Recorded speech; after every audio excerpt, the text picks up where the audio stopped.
Imagine this. You start putting aside a small amount every month, checking your progress again and again, and nothing exciting happens. No jump, no thrill. It feels pointless. Then one day, almost unfairly, the numbers start moving faster than your effort ever did. That's the moment most people wish they hadn't quit earlier. Compounding always feels slow before it feels unstoppable. Let me ask you something uncomfortable. If compounding is so powerful, why do most people never experience it? Why do smart, hard-working people save and invest for years yet still feel stuck? Today, we're breaking down why compounding feels invisible, boring, even disappointing, until one day it feels unstoppable. If success is your goal and you're ready to level up, make sure you subscribe. Every video is crafted to move you closer to the life you deserve. Let's start with first point. The human brain wasn't designed for compounding. Compounding feels slow because the results are backloaded, not front-loaded, and that truth offends modern habits. We live in a world of instant delivery and instant validation, but money growth follows a different law. Getting money requires taking risks, being optimistic, and putting yourself out there. Keeping money requires humility and patience. That patience is exactly what most people disrespect. They invest for 2 or 3 years, see small dollar increases, and emotionally label the process as useless. The result is brutal. They jump strategies, chase hot assets, overtrade on a stock trading platform, and destroy the very equity growth they were trying to create. What looks like doing more quietly eats returns through fees, taxes, and bad timing.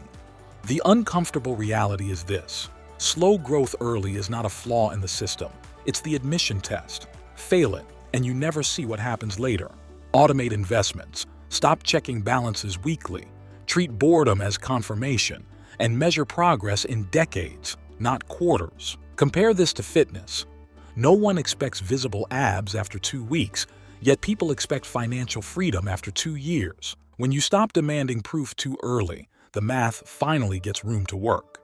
Stay consistent long enough, and what once felt painfully quiet starts feeling inevitable. Point 2. Early growth is mathematical, late growth is psychological. In the beginning, compounding is math. Later, it becomes psychology. When your portfolio is small, even great returns don't change your lifestyle. A 12% return on $20,000 is 2,400. Nice, but not life-altering. That's why people lose motivation early.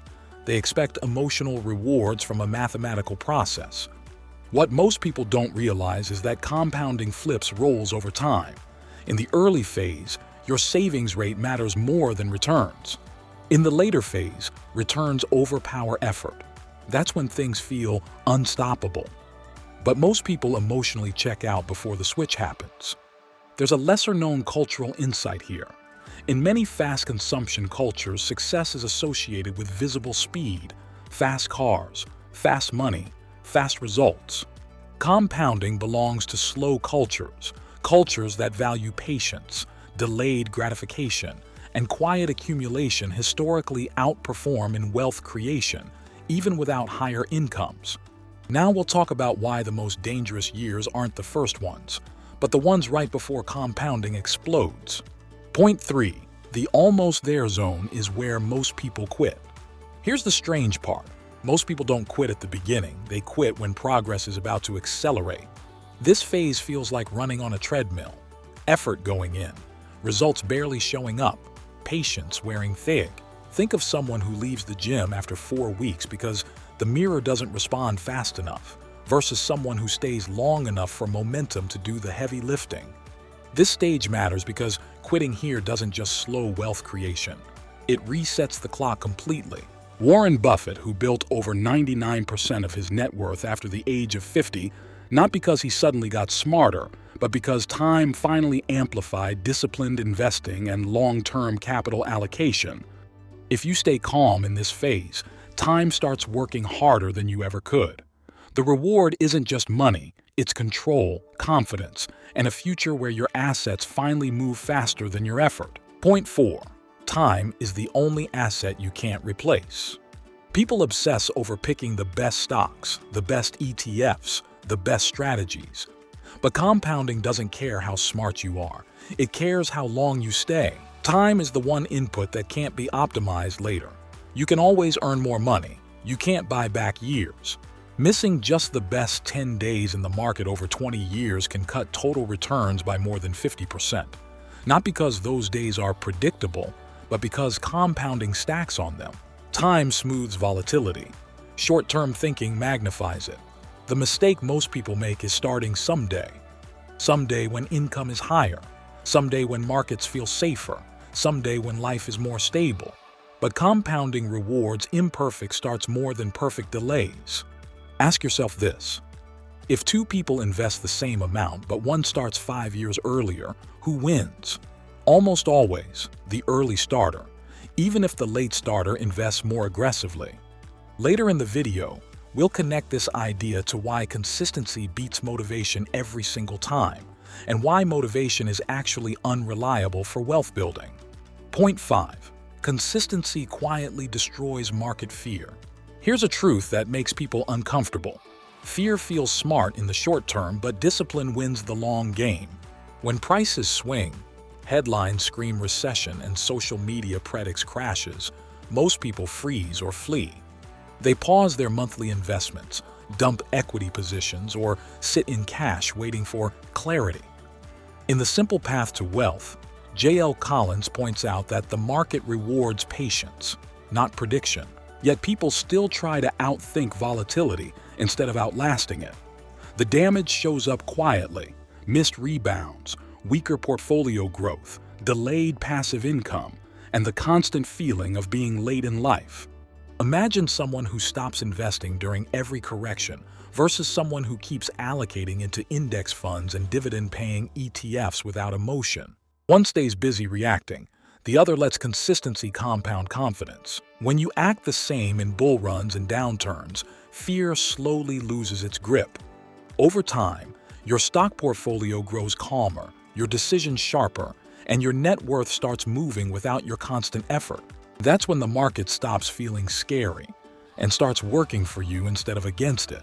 What if the life that makes you financially free is painfully unexciting at the start? The truth is, wealth rarely grows in moments of excitement. It grows in routines so dull they test your ego. People say they want financial freedom, passive income, and long-term capital growth, but they secretly crave stimulation, constant portfolio checking, hot stock tips, crypto buzz, and dramatic market predictions. A powerful real-life example is Ann Scheiber, a quiet IRS auditor who turned about $5,000 into over $22 million by doing something incredibly unglamorous: buying quality stocks, reinvesting dividends, and doing nothing for decades. No trading strategies, no leverage, no social proof. Compare that to someone earning a high salary who keeps switching investment plans every year, chasing IPO hype and reacting to news cycles. One builds equity growth silently, the other stays busy without progress. Point 7.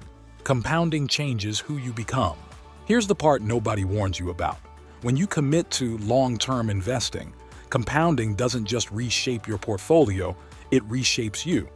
At first, you're impatient, emotional, checking prices, reacting to every headline. Then slowly, something shifts. You start thinking in decades instead of weekends. You stop panicking during market volatility. You become calmer, more rational, harder to manipulate. The practical shift is simple but uncomfortable. Automate investments, reduce decision-making, stop consuming fear-driven financial content, and measure progress annually, not emotionally. Over time, compounding trains you to delay gratification, trust systems, and think like an owner instead of a gambler. Money grows, yes, but more importantly, you become the kind of person who can keep it. The boring years that secretly decide your net worth. Here's the uncomfortable curiosity most people avoid. The phase where nothing exciting happens is often the phase that decides everything later. Compounding tests emotional endurance before it delivers financial acceleration. That's why it matters more than stock tips or market predictions. When progress feels invisible, people assume something is broken and start interfering. They pause investments, switch asset allocation, jump between growth stocks and speculative trades, or abandon long-term investing entirely. That mistake doesn't just slow wealth creation, it fractures confidence. Small interruptions today quietly erase massive capital appreciation tomorrow. As the Almanac of Naval Ravikant puts it, you want to be rich and anonymous, not poor and famous. Compounding belongs to the anonymous phase, quiet, repetitive, and deeply unfashionable. Ignore it and you stay trapped chasing income instead of building a portfolio that works while you sleep. If you can survive the dull phase without sabotaging the process, the outcome eventually stops asking for effort and starts delivering results on its own. Compounding feels slow because it's building pressure. It feels boring because it's working beneath the surface. And it feels invisible because it's preparing something exponential. I believe knowledge is the foundation of success. If this video helped you, like it, share it with someone who could benefit, and subscribe for more insights. If you're curious about why stealth wealth is important to become wealthy, that's exactly what I cover in the next video. See you there.